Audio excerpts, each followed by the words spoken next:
Thanks so much for joining us on NewsAt10 tonight. My name is Bright Nanamfo. Tonight from now to 10:30, we're taking you through what's happening in the world of news. The bulletin is also live on DST channel 279.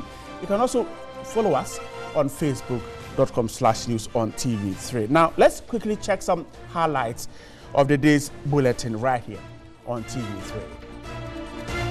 And beginning from here, members of the Ghana formed police unit who were inducted in February this year over alleged sexual misconduct during the peacekeeping duties in South Sudan have been repatriated. The team of FPU peacekeepers arrived in the country via a chartered aircraft at 1:30 Wednesday afternoon. The officers were indicted for some wrongdoing. A Kumasi Circuit Court has convicted the 5 persons accused of gang raping a teenager at Bantama, a suburb of the Ashanti regional capital. One of the suspects, Ernest Asari, who the court established was not a juvenile, has been handed a 7-year jail term with hard labor. The Chief of Staff and the former President, John Ejikun Kufuor, Kwadwo, says he agrees with the practice where the President and his team appoint officers to the civil service. The former Chief of Staff argues since presidents are not a receptacle of wisdom and did not know it all, they need people who could help in achieving their promises. But Prosper Bani, also the former Chief of Staff, disagreed, insisting the practice could spell doom for governance. Both speakers were guests at Media General's Accra Dialogue under the theme Executing the President Mandate, the Role of the Civil Service.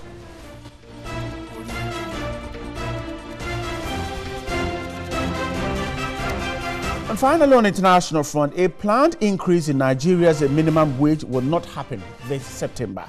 Nigeria's Minister of Labour and Employment said the committee established to look into the issue in 2017 will only conclude its work in September 2018. If you're watching us from Wa in the Upper West region, if you're watching us from Swedro in the Central region, if you're watching us from Kumasi in the Ashanti region, thanks so much for your time with us. This is News at 10. Let's start with a big one.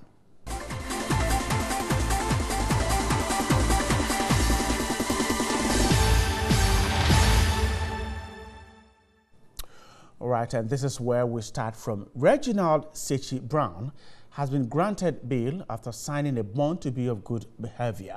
The student of the University of Ghana Medical School was arrested Wednesday morning for interrupting the First Lady who was addressing a gathering at a sword cutting ceremony at the Kwadwo Teaching Hospital in Accra. This is what happened in the mid-morning of Wednesday, May 30, 2018.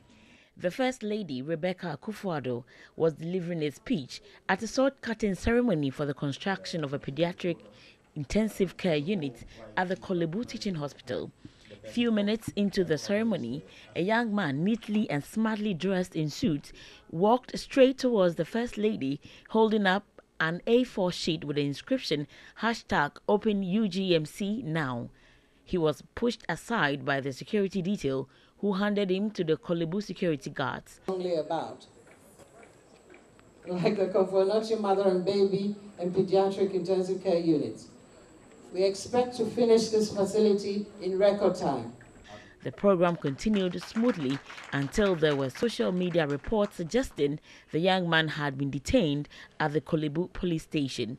Following up at the station, we're told the investigating team had taken him to the event grounds to ascertain what really happened. According to the crime officer, there were no charges against him, as the Kwadwo staff who brought him to the station did not give any statement. They have also refused to follow the case or assist in the investigation, asking the police to drop the case. The suspect at this point was asked to give his own statement, after which he would be granted bail, which he refused. Interacting with him, he explained he had earlier given a statement and that He was being asked to give a caution statement, which he would not give until advised to do so by his lawyer. He is later reported to have signed a bond and was granted bail to report back on Friday.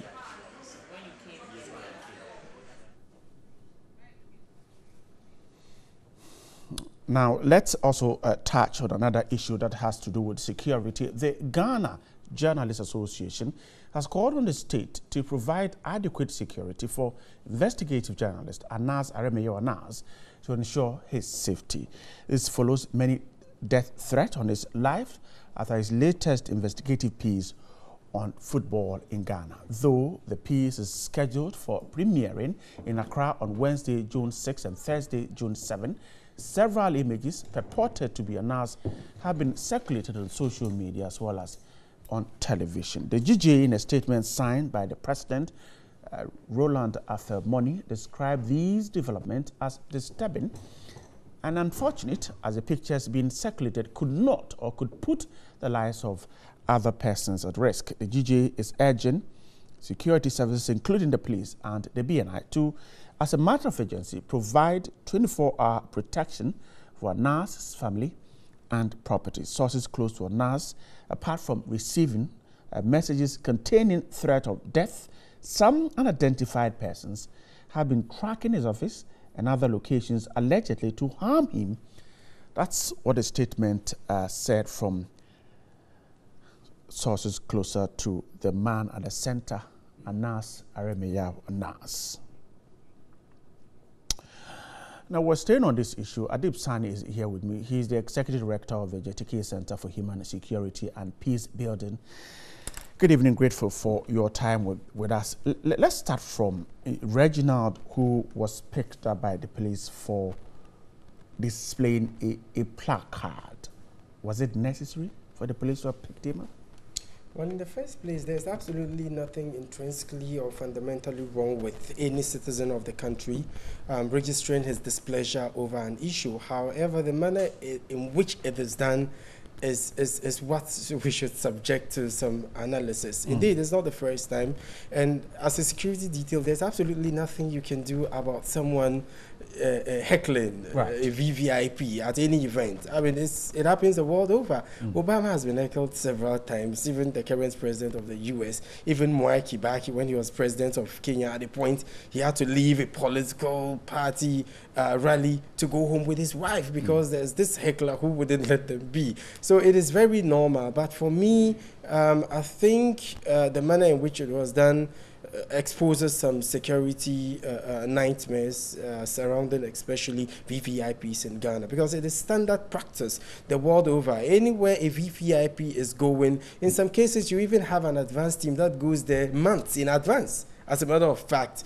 But in Ghana, to what extent, how effective is the advance team is what we don't know. Usually they go there, make sure the proper security protocols and mechanisms are on the ground. They even inspect the chairs, they inspect the podium, they inspect the microphone, etc. And when they are at the scene, obviously, VVIPs, you cannot take them away from the people. When they go to such programs, they greet those in attendance, they greet the chiefs, they greet the other VIPs before they get to the podium. Okay, so you cannot completely detach them. However, it is important for the security detail to keep an eye on the people. Those sitting down. Yes, those sitting down. I mean, every time, like I indicated, there's no way you can prevent someone from heckling a VVIP. However, the timely response is what is most important, okay? So you have to keep a close eye on the people. That's why it's important for effective communication amongst the security detail. Also, some of them wear dark glasses, not because of the fanciful part of it, but because they wouldn't want you to see where their eyes is looking at. So you would have to look at the disposition of the people, their body language. Sometimes criminals virtually wave at us, trying to draw our attention to the fact that they are up to something. But if you are not critical, if you are not observant, if you are not well trained, you wouldn't be able to tell, let alone the person get up from amongst the people, walk up to the First Lady. Indeed, he even stood there for some seconds before a police officer came and took him away. So for me, this is something that I find as a rude awakening. It shouldn't be allowed to repeat itself. I listened to a police spokesperson and she was trying to justify the security protocols put on the ground. But trust me, from a security analytical perspective, it is a security nightmare, and I don't hope it happens again. She tried to suggest, I think the Accra Region Police Command PRO try to suggest that this is Ghana, so the laws are different. Is that the situation? No, I mean, what I'm not a lawyer, but I know protecting the First Lady is very important, and you have to put the right structures in place. For someone to leave the crowd with a placard, walk up to the First Lady, stand in front of the First Lady for some seconds, walk sideways before a police officer comes to escort him away is something I find very disturbing. We would have to revise the security protocol, especially around VVIPs in the country. If that person had a gun or any weapon, it could have been disastrous. That could have been disastrous. And do we subject those in attendance to any form of security checks anytime the president or the vice president goes to a rally of some sort? Because I know in other jurisdictions, usually they cordon the area off. Right. Okay, and whoever is coming in is subjected to some level of security, at least metal detector checks. But do we do that? In the past, we had someone going into the church with the president and the then former president, John Mahama, with a gun. It took the timely intervention of some security officers for him to be fished out. What could have happened? So I know Ghana is relatively a peaceful country when you compare us to our neighbors. We don't have it happening very often, but we don't have to wait for it to happen before we start running helter-skelter looking for solutions. Let's jump into the other issue. So he's tried all this while to conceal his identity, but some photographs are out purported to be the man who leads the Tiger Eye team. Indeed, you would say that it endangers his life, his family, and perhaps his close associates. Is that how you describe it? The releasing of his photographs? Well, today, I think Parliament of Ghana read through for the second time the Witness Protection Bill that Suraj has been extremely vociferous about. I mean, the need for us to pass that into law, because for years on end we have had a lot of civilians not feeling safe enough to give information to law enforcement. Indeed, we should also be mindful of the fact that many of the operations in Ghana is intelligence-led, from Operation Vanguard to Operation Calm Life, etc. And without valuable information from the people, you cannot do the work. Okay, that is why it's important to safeguard the identity. Okay, give some level of closure to those who give information to law enforcement. It could be journalists, they could be experts, etc. So for me, the release of the pictures is something I find very disturbing. Right. Whether those pictures are analysis or not, they are obviously pictures of human beings. Okay, and it will endanger them in so many ways. So for me, this is very disturbing, and there's a need, like has been indicated by the Ghana Journalists Association, for the security agencies to quickly put into action the security protocols usually associated with someone whose identity has been blown. Right. Number one, the security detail who has been given to him, I understand his name has been mentioned by our Honorable Member of Parliament. He would have to be replaced if indeed that is his name. Quickly, we would have to change the address. We would have to vary his analysis routine. Okay, if he uses the ring road every single day, he would have to vary it. We would have to quickly, perhaps in the interim, change the office address and make sure we double this number of security persons we have for him. Because, I mean, obviously, this is something that is going to endanger not just himself and his family members, if indeed the pictures that have been released are his. What has happened today, does it portray the picture of the state of Ghana ready to protect citizens who, in one way or the other, are ready to help, to expose the ills of society? Does it give that picture of a state that is ready to protect citizens? No, I doubt. I really strongly doubt. because this is not the first time something like this is happening. We've had my mentor, Dr. Kwesi Enin, whose life has been threatened, according to him, for saying certain things that is not going down well with certain people in Ghana. We've had people like Franklin Kwadwo, who I understand has also been threatened.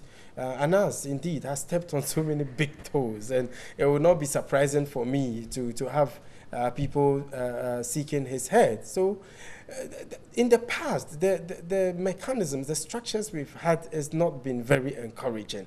And it's always served as a disincentive, as a deterrence to people who have information and would want to divulge it to the security agencies. Indeed, let us not forget about the fact that these criminal elements live with the people in the society. They know them, they better understand their modus operandi than even law enforcement. So for people not to have the motivation to bring forth information is something that should prick our attention, and that we really need to, as a matter of national security agency, give priority to. For Ghana, to come all this way without a witness protection law is something I find very disturbing. I hope that it's expedited.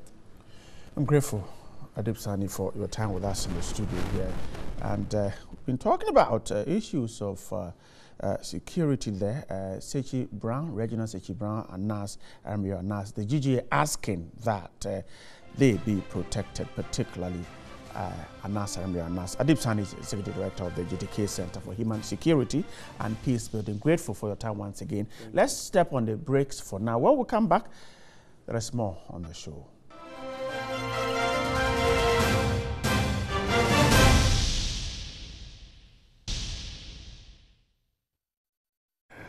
Thanks so much for your time with us. In other stories tonight, the former Chief of Staff and the former President Kwadwo says he agrees with the practice where the President and his team appoint officers to the civil service. The former Chief of Staff argues since presidents are not receptacles of wisdom and did not know it all, they need people who could help in achieving their promises. But another former Chief of Staff, Prosper Bani, and former President Mahama disagrees, insisting that practice could spell doom for governors. Both were guests at Media General's Accra Dialogue under the theme Executing the President Mandate, the Role of the Civil Service. Even though we've been told that reforms since 1957 have not been successful, but compared to 1960s and 70s, the civil service as it is today, or as it was in the not too distant past, is in a sorry state. This is my observation after being associated with the service in one way or other since 1966. But do we have to blame the practitioners alone for this state of affairs? To me, the answer is a big no. Let's take one critical cardinal principle of any good civil service: political neutrality and efficiency. My experience tells me the civil service is neither politically neutral nor efficient. Where appointees from government begin to take the substantive positions of civil servants, then we have issues. If you want to be a civil servant, go through the civil servant programs. You need to be trained because their functions are sensitive, nervous, tricky, and dependent. So if you bring somebody for a short period to come and become director of a ministry with reference to the fundamental theory of Max Weber, which established the civil service of this country, we will be creating a situation where there will be significant dislocation between government and the people, delivery of service to the people. This, I think, should be something that we should bear in mind.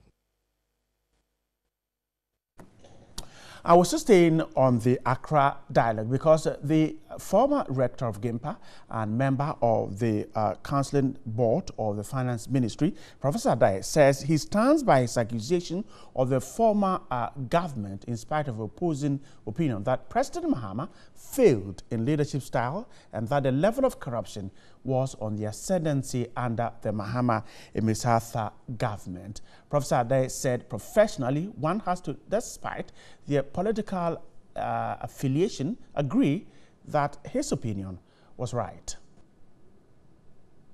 Yes, under Mahama, I never made a statement. Why? Because I know it's difficult to govern. And the statement I made, which I still stand by, were three. That at a certain point, he has led Ghana down on quality of leadership. You may agree or disagree, but professional, that's what I came to. Two, I think that corruption, which has been with us, was on the ascendancy. And thirdly, I felt that some appointments were wrong and not in the interest of Ghana. But I never opened my mouth for 2 years. Let Kwadwo do the same. And some citizen vigilantes will talk. But I will never talk in the first year of a government trying to find its feet with an agenda which I myself have to understand. And that's how we're wrapping up the show for tonight. Thanks so much. If you watched us from Wa in the Upper West region, if you watched us from Kumasi in the Ashanti region, if you were with us from Swedru in the Central region, we're grateful for your time. My studio cameramen, Godson Godfrey Sowa and Christopher Sowa and Stephen Nete were the guys who did the job in the studio. And of course, the show was put together by Selom Aminya and Babina Finn Walker was my studio director. Thanks so much for your time. Have a great evening. Let's stay right here on TV3. Good night.